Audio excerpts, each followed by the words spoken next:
我们之前讲犬川石花的时候啊，其中有带到过一个日本的摄影大师上田一彦，突然发现到还能联系到我们之前讲的一些建筑方面的东西，就比如说世杰老师讲过的赖特还有 Miss Fandler 这些。上田一彦曾经有机会去拍过这两位大师的一些作品。大家知道这个上田一彦啊，他是比较擅长用大画幅去拍摄的，但是当他去拍这个赖特建筑作品的时候呢，反其道而行之，他带了一部135的徕卡去拍了。他说我并不想去复制别人之前的视角，他想用135的这样一个很随机的这样一种视角去捕捉这种大师的建筑作品。这个就是上田一彦拍的赖特的流水别墅，他自己说这是一种旅行式的建筑摄影。就比如说我带着一定的旅游性质，然后我的视角可能也不是说单单放在这一个东西本身，他还会关注到他周围的一些环境，然后他就是作为一个普通的游客在游览这个别墅的时候，他目光所及之处，然后他把它捕捉了下来。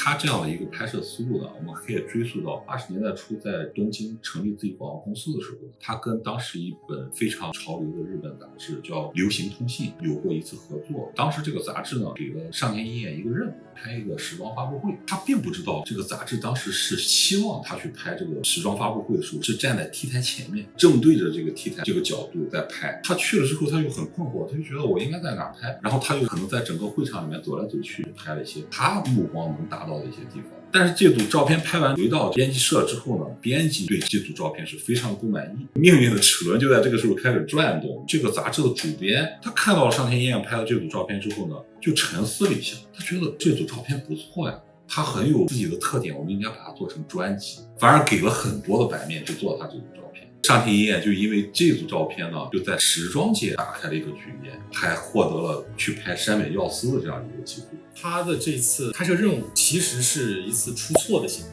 但是恰巧出错在这个点上，让他这个错误反而变成了他整个人生的一个转折点。上田一彦呢，他是1957年生人，算是日本战后比较年轻的这帮摄影师。他就读的是叫大阪艺术学院，毕业之后呢，去跟了2个摄影师做了他们的助理。之后呢，他就在80几年直接去东京成立了自己的摄影工作室。因为80年代我们也知道日本经济腾飞，然后日本的品牌不管是电子产品还是时装产品就席卷全球，所以他就搭上了这条快船。后来有一次很关键的拍摄，就是他被当时有一个叫 JUN， 它是一个时装集团，它旗下有好多个品牌，被这个品牌邀约送他去纽约拍了一些广告片，这里面就有大名鼎鼎的安迪沃霍、安妮莱博维茨，还有爵士乐的这种响当当的迈尔斯戴维斯，还有其中拍到了一个非常重要的人，就是知名的摄影师梅普尔索普。上田一彦自己承认，就是说我对梅普尔索普当时的作品和他的影响力怀有深深的敬意。他当时在拍梅普尔索普的时候，他说他就坐在我的对面，我用了很长的时间让他凝视镜头，我就在他不经意想笑的一个瞬间按下了快门。后来梅普尔索普也把他这个肖像用作自己的自传的封面。梅普尔索普拍完了之后呢，就跟这个上田一彦聊天的时候，看看上田一彦的这个作品，他说你拍的这些所有的人我基本上都拍过，而且拍的比你好但是呢，他说只有这一张大卫萨尔，就是美国的一个画家的肖像，他说这张你拍的比我好，可能也是给这个年轻人的一些鼓励。梅普尔索普呢拍了很多黑白的作品，这里面涉及到静物，非常有名的一个系列就是他拍的花卉。我们在上田一彦后期一些作品里面也会看到同样的影子。上田一彦甚至都单独开过一个系列向梅普尔索普去致敬。因为有了这段渊源，上田一彦跟梅普尔索普有了一种神交的感觉。梅普尔索普在1989年的时候死于艾滋病，这个冲击对上田一彦非常非常大，因为他去世那年就是在他拍他肖像的前一年。梅普尔索普去世之后呢，上田一彦就出了一本摄影集来致敬梅普尔索普，这个摄影集的名字叫 Into the Silent Land， 这里面所有的作品都能看到一些梅普尔索普的影子，它涵盖了梅普尔索普2个非常重要的领域，一个是静物画绘，还有一个是人体。上田一彦当时在这个阶段，他尝试这种人体的造型，也是去表达那种西方的那种古典式的人体，但是后面他会有一些不一样的作品。他拍到日本非常著名的一个当代舞蹈艺术家，完全就是另外一种东方的那种人体感觉，被黑暗包裹着，有一些阴郁，有一些柔美的东西，有一些脆弱的东西在这之后呢，上田一彦也有一些自己的思考。他认为说我可能也不应该继续沿着梅克尔索普的这种思路。在这样一个契机下呢，他去了华盛顿州的一个原始森林。据他自己说，他在去拍这些原始森林的时候，他觉得他突然感觉到了这个森林的一种灵性，甚至他觉得那个树是在呼唤我去拍摄它。这一系列的作品被他称之为是给树拍的一种portrait。当然了，他这种感受是非常个人的，但是在那之后呢，说是上田一彦一个非常重要的分水岭，他开始好像更加的注重自己的感受这方面的东西。他可能从一种商业的这种，比如说灯光、布光这种思考方式，开始转向一种自然光摄影。他在1993年出版了他拍摄华盛顿州森林的这个画册。同年呢，他还出了一本合集，就叫 Works， 是记录了他1985年到1993年之间的这样一些时尚广告的作品。我在看这组作品，我最直观的一个感受，你有没有觉得这个东西不太像东方人拍的？你记不记得我们在讲欧文佩恩那一期讲过一个，就是欧文佩恩用了一种奇特的显像技术叫博巴，那个博巴显像技术好像就是这种灰蒙蒙的，然后有一点褐色调的这种感觉。我在这些作品里边，我就看到了很强烈的这种欧文佩恩的影子，不光是说从一个技术角度上，包括他的构图简洁、线条有力、细腻的光影处理，然后人的这种气息感。在他成名之后的一个采访里边，三山大道也调侃过他，他说你年轻时候那些作品很像欧文佩恩在日本的噱头。上田一彦也玩笑式的回应到说，但是欧文佩恩并不会用3个小时去等待那个阳光洒落在叶子上这样一个过程，就是说明上田一彦后面他的作品是有一些自己的蜕变。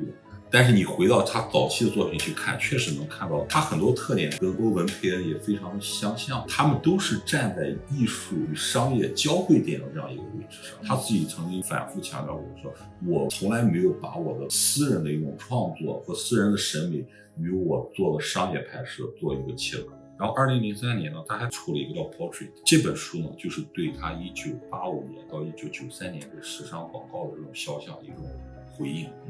然后这里面其中有一个故事，就是在当时那个时间点呢，上田一彦和他的妻子是想移居到美国去的，他们甚至都已经在纽约找好了公寓。但是当他们在飞机上，上田一彦突然就觉得他在思考一个很根本性的问题，他觉得日本还有很多肖像没有。他妻子呢也很理解他，他说既然你觉得这个事情更加重要的话，纽约什么时候想来都是可以再来的。他就否决了之前自己所有的计划，回到了日本。回到日本以后呢，就拍摄了一系列日本的文化片。所以我就觉得他在2003年出版的这个 Portrait 呢，就完全是对于他1985到1993拍的这些西方名人肖像的一种回应。2003年那个时候，他的色调甚至都有点像他1985和1993年那段时间拍摄的那个东西。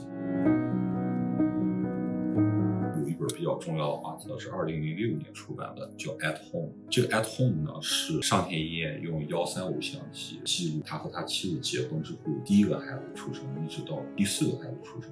差不多前后30年的这样一个时间。这本影集出版之前，他也是跟他妻子经过了大量的讨论，就是要不要把自己的私生活展示出去。当然两个人还是达成了一致嘛，就有了我们能看到的这本画册叫 At Home。这本画册呢，对于上田一彦的意义在哪里呢？他就觉得这些135的这种生活化的这种照片呢，在慢慢的改变着他从一个年轻的时候对完美有一种执念的那样一种状态，慢慢的放了下来，逐渐的让位于日常时光的这种真实。上田一彦他是从一种必须每天西装革履、仪式感做满，到现在他突然觉得说，其实穿一件 T 恤这种感受也是很真实、很可爱的。他就说，其实你们看到拍摄的这些广告，被拍摄者我尽量去捕捉他们舒适的状态啊、自然的感受啊，但是在这背后却是所剩无几的时间。因为你想，商业项目不管是杂志还是广告，它肯定是有一个时间限制。从这句话里面就能看出他对这种东西一种焦虑。可能在他的职业初期的时候，他会觉得日常这些东西在他眼里可能没有那么重要，不值当他去花费他的作为一个摄影师的专业能力去捕捉这样的东西。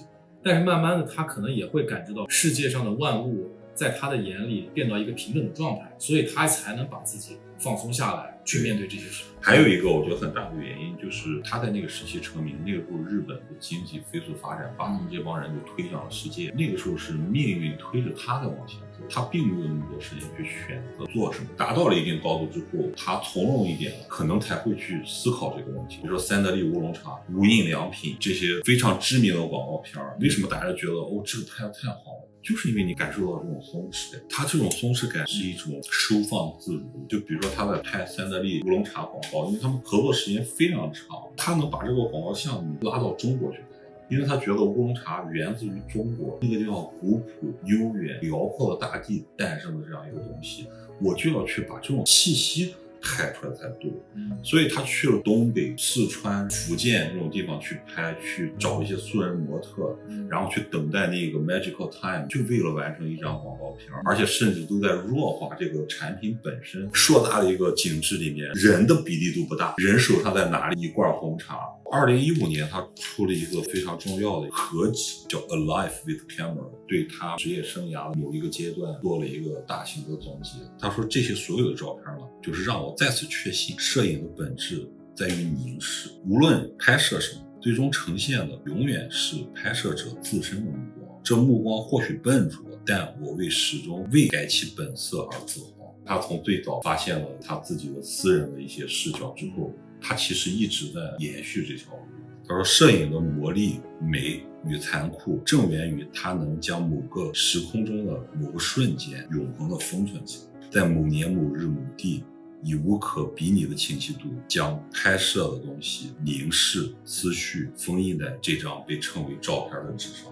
他出版了这本书之后呢，同年还出版了一个非常非常知名，可能是我们中国的这种摄影爱好者非常熟知的一个作品，就叫《旅情》。这个旅情呢，就是记录了他在为三得利拍摄这个乌龙茶广告多次来到中国的时候拍摄一些随机的旅人，就是在他乘火车啊，在街上呀，或者在郊外啊，他在中国的一些所见所得。上田一彦他说，中国就是我的第二故乡。当我每次一出飞机闻到了北京那种煤烟味儿，我就觉得一种悸动。确实从他作品能看出来，就他在诠释中国的一些感觉，或者说一种中国的乡愁的时候，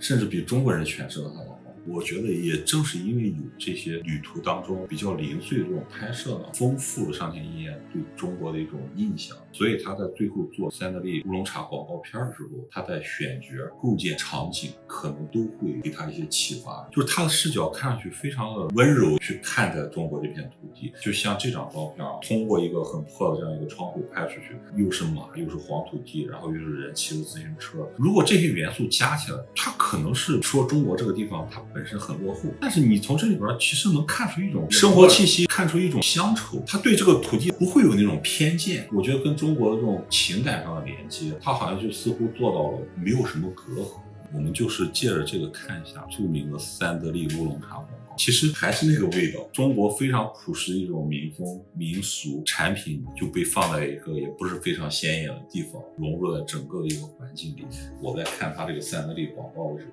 让我想到了一个摄影师，就亚历克索斯。你记不记得之前那本书《Fashion Magazine》？后来我把这本书买回来了，顺便揭秘一下，他当时拍那个，我说他是不是把奢侈品放在一个小小的地方，然后用大画幅拍了一个很宏大的一个 landscape， 他再把那个时尚截出来，他就是那么做。还有一个就是他对这种人物的情绪、孤独、疏离、安静，就是这种感受的这种表达，我觉得跟亚历克索斯也非常非常像。这是比较后期的了，就当然因为是明星嘛，他拍的时候他肯定还是顾及的东西要多一些。对于我的口味来说，这张广告片就过于精致了，就是相对于他前面拍的那些东西，可能大家话题的重点是落在这个人身上。2015年出完了这个旅情之后呢，最近几年又连续出了2本比较类似的，一本叫《永远要憧憬未来》，是日本的出版社出的，还有一本呢叫《旅》。这2本其实都是合集，据说日本那版呢编排选片比较好，但是呢它的工艺不好，因为那本书打开之后折得特别厉害，因为它书厚嘛，有一些跨页了就看着很奇怪。中国那本倒是好像能打开，但是里边的选片和编排似乎也没有那么精妙。其实我们看那么多他拍的这种游记类的东西，给他后边这些作品提供了最多的营养。这是可能是他给无印良品拍广告片的时候，他去了秘鲁拍了一些这种东西，就是也是那种视角，就他没有那种猎奇心态。我觉得这个东西一直在不断的给他输送营养。我们一直在讨论摄影师的一个重要的关键词，就是他的视角，他呈现给你的，比如同样的一个地点，同样的一个人物呈现给你的视角，每个摄影师他的这个特点是不一样的。那这个视角是不是更多的就来源于摄影师他的一个心态？一个人的心态就会导致你做出一些不一样的选择。首先你能想通这个事情，剩下的就是你的经历，你慢慢的去感受或去累积，它可能在某一个时间点也许就会发生一些变化。上田一彦他其实跟中国的关系很紧密嘛，包括他也有小红书的账号。听说上田一彦老师呢，在中国不断的开设他的大师班，我其实挺好奇，就他的大师班会传授一些什么东西。你想一下，如果上田一彦老师此刻就坐在你的对面，你最想问他哪3个问题？第一个就是说，在他整个职业摄影生涯里边，他自己认为比较重要的一些节点，他觉得有重大变化是什么？第二个就是对于摄影的这种热爱，在什么时候出现过起伏？第三个呢，其实不是一个问题，可能就是一个请求，我可能会让上田一彦老师凝视我的镜头，我也等待一下那个 magical time， 为他拍一张肖像。